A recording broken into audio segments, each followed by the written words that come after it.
Welcome back, everyone. Ready for another deep dive? This is actually our fourth one, focusing on product safety. And specifically, we're going to be looking at, well, the products we use every day. But real quick, before we get started, just a reminder, this is all for informational purposes. We're not giving legal advice or anything like that. Right, of course. All right, so, we use products all the time.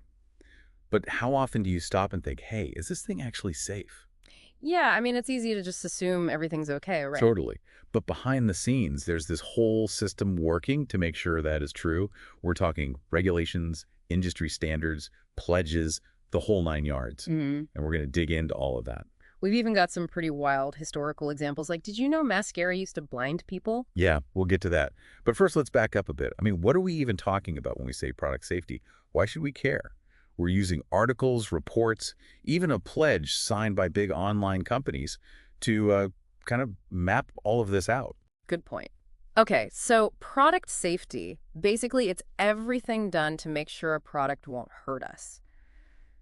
Think testing, standards, figuring out hazards. It's got to be safe from how it's designed, made, all the way to how we use it, at least according to one of the sources we've got. Right. It's not just avoiding accidents. It's more like minimizing the risk at every step. Exactly. But okay, so why should we care?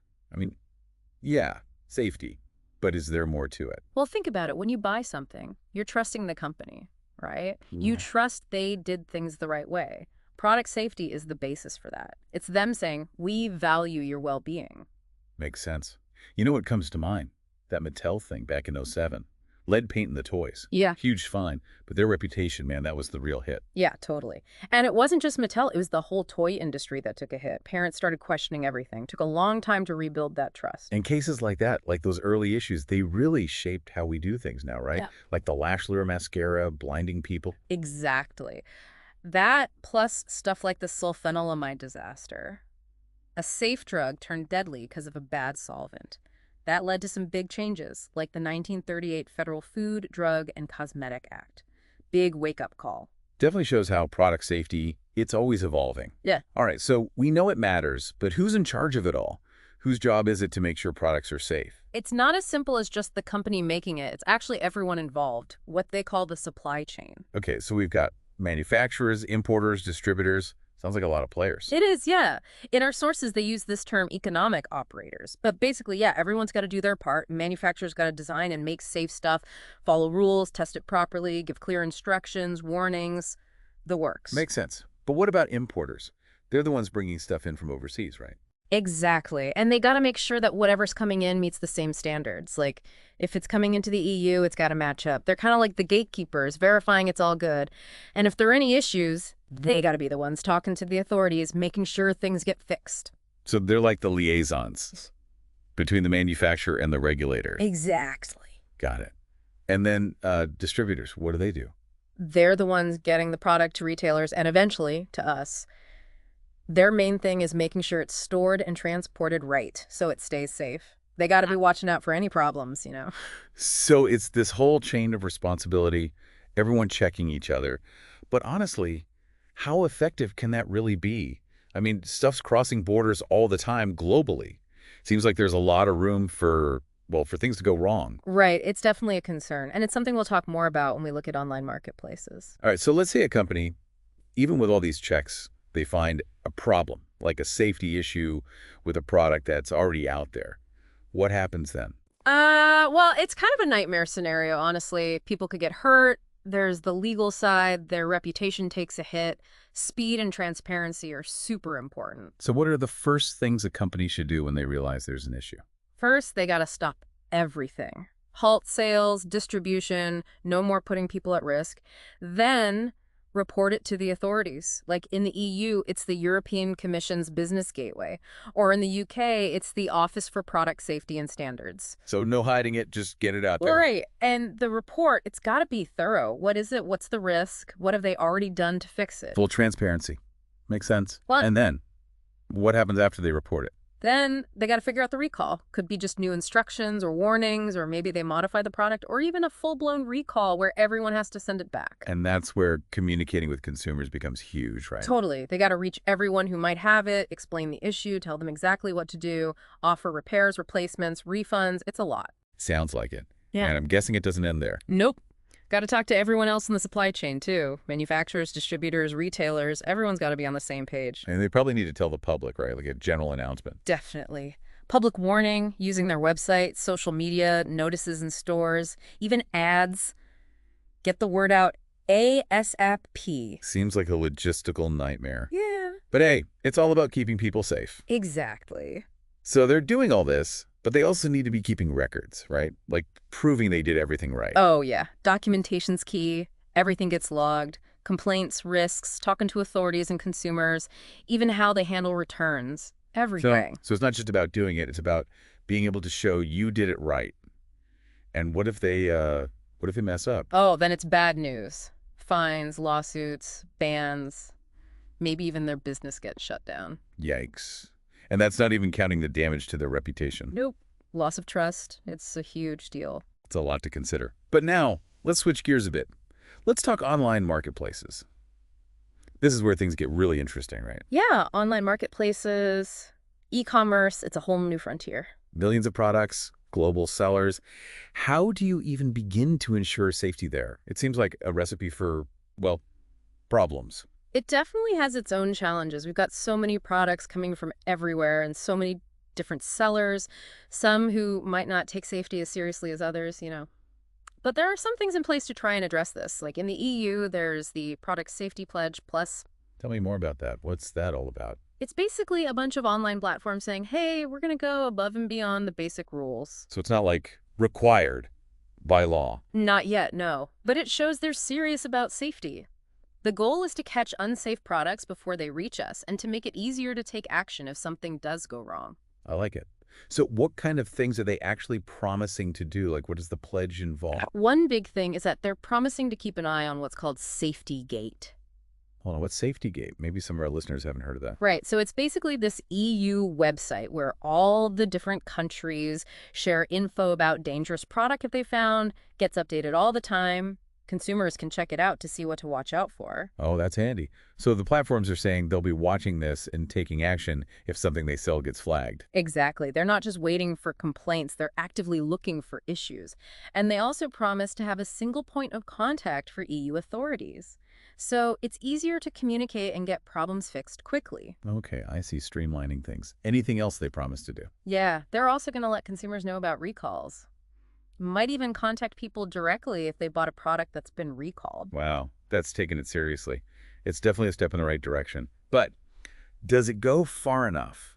Is a voluntary thing really enough to make online marketplaces safe? That's the million-dollar question, isn't it? And honestly, that's a whole other deep dive waiting to happen. Yeah, that's all the time we have for this part of our deep dive. But don't worry, we'll be back to continue our exploration of product safety, and we'll tackle that question head on in the next part of our show. Welcome back. Before we get back to online marketplaces and all that, I kind of want to zoom out a bit. Think bigger picture. Yeah, good idea. We've covered who's responsible, what happens when things go wrong, but what's the real impact of all this? Like, why does it really matter? Right. We've mentioned trust, reputation, but it goes even deeper, It affects businesses, society, even our own choices when we're shopping. Okay, now I'm interested. Let's break that down. Let's start with trust. Seems like a big deal, especially after talking about Mattel and all that. It's huge. When we trust a brand, we buy their stuff, we tell others about it, we might even pay more for it. Because we believe they're doing right by us, that their products are good and safe. It's like we're saying, hey, I trust you with my health, my family, my money. Exactly. And when that trust gets broken, man, the damage can be massive. Like Mattel, right? It wasn't just them. The whole toy industry felt it. Parents were suddenly scared of all toys. One incident, and boom, the whole landscape changes. And these days, with social media and everything, one bad experience can go viral and just wreck a company. Absolutely. One tweet about a bad product can undo years of hard work. And this loss of trust, it's not just brands, it can hit entire industries. People get scared of a whole category of products. Domino effect. So it's not just about companies protecting themselves. It's about like the whole marketplace, making sure we feel confident in the things we buy. Exactly. And we can't forget about the societal impact either, right? Unsafe products, they're a public health issue. Oh, for sure. Injuries, illnesses, even deaths. Product safety, it's about making sure people can use stuff without worrying. It's like an agreement, right? We buy your stuff, you make sure it's safe. Perfect way to put it. And if that agreement's broken, It's not just about businesses. It's about the sisters that are supposed to protect us. People start wondering if anyone's really looking out for them. So we're talking about the economy, health, even like our social fabric. It's bigger than just buying a thing, you know? Way bigger. It's vital for a healthy society, period. This is really eye-opening. I'm already looking at the stuff I use differently. Thinking about the companies I support, you know? That's the thing about knowledge, right? Changes how we see things, helps us make better decisions. Speaking of decisions, we were talking about the Product Safety Pledge Plus before, that online marketplace initiative. But it's voluntary, right? Is that enough? Good question. Lots of debate about that. Some people say it's too weak, that companies won't do it right unless they're forced to. They want more rules, more oversight. I could see that side. But what about the people who support the pledge? What's their argument? They say a voluntary approach is more flexible, lets platforms work with regulators, come up with their own solutions, instead of being stuck with strict rules that might not work for everyone. So it's like strict rules versus a more collaborative approach. Pretty much. And the best solution's probably somewhere in the middle. We need rules, but also the space for innovation. It'll be interesting to see how it all plays out. Yeah. E-commerce isn't slowing down, that's for sure. But before we get too lost in all that, I think it's important to remember, at the end of the day, it's about the consumer. Right, totally. They're the ones using these products, facing the consequences. So how can we, as consumers, navigate all this and make smart choices? It's more than just the systems in place, right? It's about what we do. Absolutely. That's a great question. It's time we switch gears a bit and focus on the consumer's perspective.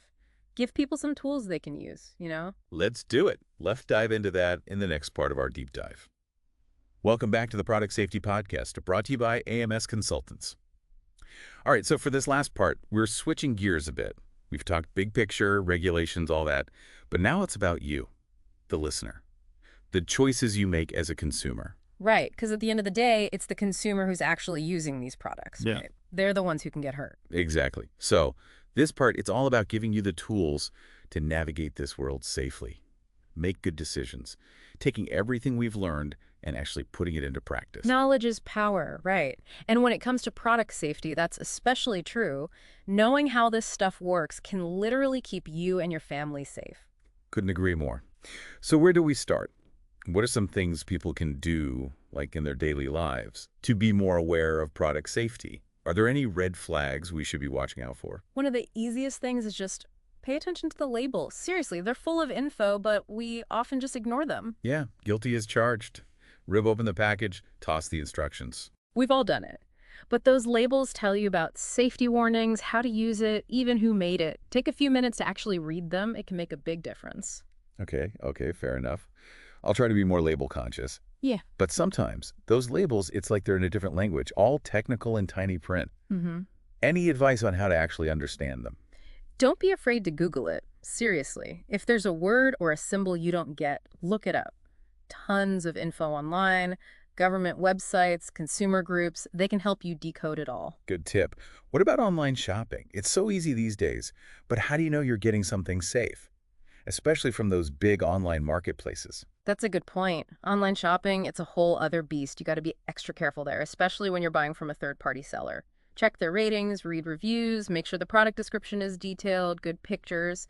And if a deal seems too good to be true, it probably is. Trust your gut on that one. Yeah. Too good to be true. That's a classic for a reason. Speaking of things to watch out for, product recalls. Yeah. How do we stay on top of that? I mean, what if something's already out there and then they realize it's unsafe? A few things you can do. First, register your products whenever you can. That way, the company can contact you directly if there's an issue. Also, sign up for alerts from consumer groups. Like in the US, there's the CPSC, or the EU's Safety Gate. They'll tell you what's been recalled. Those alerts are great, but there's so much information out there these days, it's overwhelming. Any advice on how to find, like, the good sources, the ones you can trust? Stick to the official groups. Government agencies, consumer advocates, industry associations, they're usually less biased, more objective. And there's also independent groups that test products, like Consumer Reports. They do really thorough testing. Makes sense. Okay, so general tips, got it. But are there any specific types of products where we should be extra careful? Oh, definitely. Anything for kids or babies, you got to be super careful. Toys, clothes, all that. Make sure it meets the latest standards, is age appropriate. And supervision, always supervision, especially with little They ones. get into everything. What about products with chemicals in them? That's a big concern these days, right? All those ingredients we can't even pronounce. Yeah, definitely something to watch out for. Read the ingredient list, especially for stuff that goes on your skin or that you eat. Look up anything you're unsure about. There's tons of info online about what's safe and what's not. And if in doubt, go for the simpler stuff. Fewer ingredients, fewer chances for something harmful to sneak in. Less is more. I like it. Any other product types that come to mind? Things that get hot or use electricity, appliances, power tools, electronics. Be careful with those. Make sure they're installed right, maintained well, and use them the way they're supposed to be used. And never leave them running unattended. Great advice. So let's say someone bought a product and they're worried it's not safe. What should they do? First, stop using it right away. Then, contact the company who made it or the store where you bought it. Let them know what's going on. Make sure you have your purchase info ready, like the date, model number, receipts, all that stuff. Documentation. Always important. But what if the company doesn't do anything? Or they just ignore you? Then you go to a consumer protection agency.